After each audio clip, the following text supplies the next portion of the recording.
Her 9000's game room. Super Bomberman can best be described as a strategic maze-based battle game. I will mostly be talking about this first SNES version, but it's important to realise how long-running the franchise is.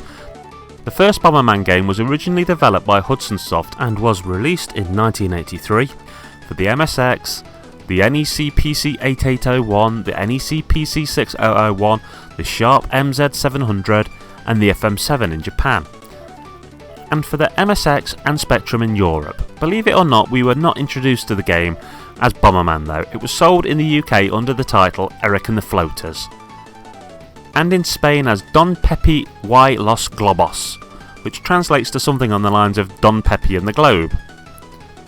Bomberman has featured in over 70 different games on numerous systems. He has also been the star of several anime and manga series.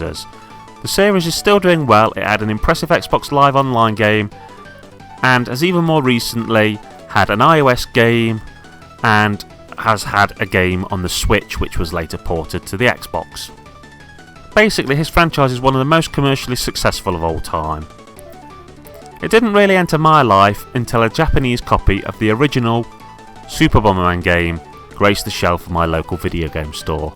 Now, the cover was inviting, but then very few games have bad Japanese cover art, so I wasn't going to let that sway me into a purchase. I picked up the box and looked at the graphics on the back and liked what I saw, but I did wonder if there would be any language barrier. Sounds silly mentioning that now, but at the time I didn't know how simple a game it would be.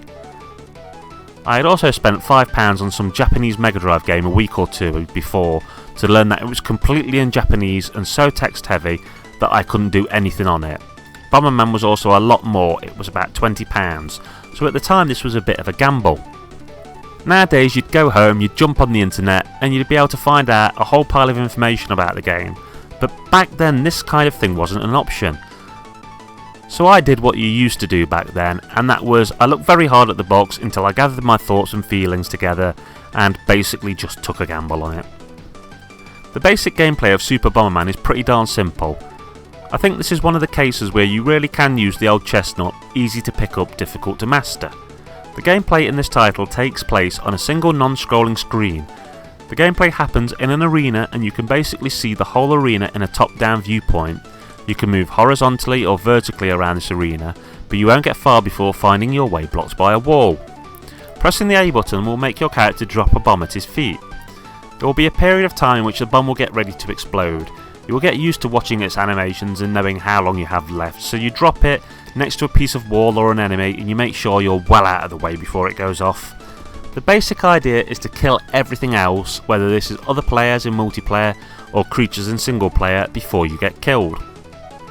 It's not quite that simple though. Not only are there various icons to pick up, which will either allow you to drop extra bombs or alter the radius of the bomb's blast, as well as differ your abilities in other ways, but if a bomb explodes and the flame hit another bomb, it will cause this second bomb to detonate early. This is where the game starts to be far from simple, as with multiple bombs and power-ups you can either intentionally or accidentally cause large chain reactions, either in an attempt to get your opponents or by accident, which could well lead to you killing yourself. The story mode in Bomberman is playable and can be okay, but really it's not the kind of thing most people are going to invest a lot of time in. The story is a bunch of poor kiddie TV trash really, but I would tell most people to play a little bit of it, just enough to get used to how your character moves, get used to dropping bombs and seeing what their blast radius is, how to avoid the explosions, basically just as a bit of practice to take you into the multiplayer with a decent foundation on how the gameplay works. The multiplayer of this game is the real game. This is what you want to buy the title for. You could either buy it with a multi-tap or buy one separately. Either way, it was possible to play this game with 3 of your friends, and when you had all gotten the hang of the controls it could turn into a wonderful game. It was a real edge-of-the-seat competitive sofa-based game.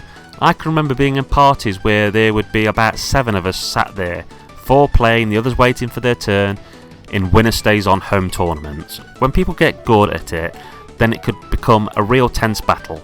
Person against person, mind against mind, reflex against reflex. This is where I have to mention the music. It was brilliant, little tunes full of excitement, which really went well with the on-screen action. So, should you buy Super Bomberman for your SNES? Well, it is a great game, at least for multiplayer. If you have friends willing to play with you, I could happily give this game a 9, maybe even a 10. It would score nowhere near as high as this as a single player game though.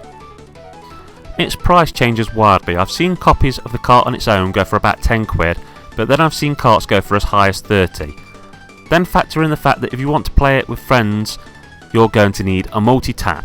The cheapest available for sale I have seen is around the 15 quid mark, and then of course you need enough pads to fill the tap's ports. Bomberman has had a lot of sequels and they are all very similar, and they are pretty much all brilliant. Last I checked, Bomberman Live could be got on the Xbox 360 live service for £6.75, and I'm pretty sure this is backwards compatible with the Xbox One. And with that you don't need a multi-tap, and you're much more likely to have friends who have pads lying around. Like I said, Bomberman R has also come out for the Switch and the Xbox One, and has been quite heavily discounted in sales, meaning at the right time you can probably get it as a download for about £10. And again, more people are likely to have those pads laying around than SNES pads.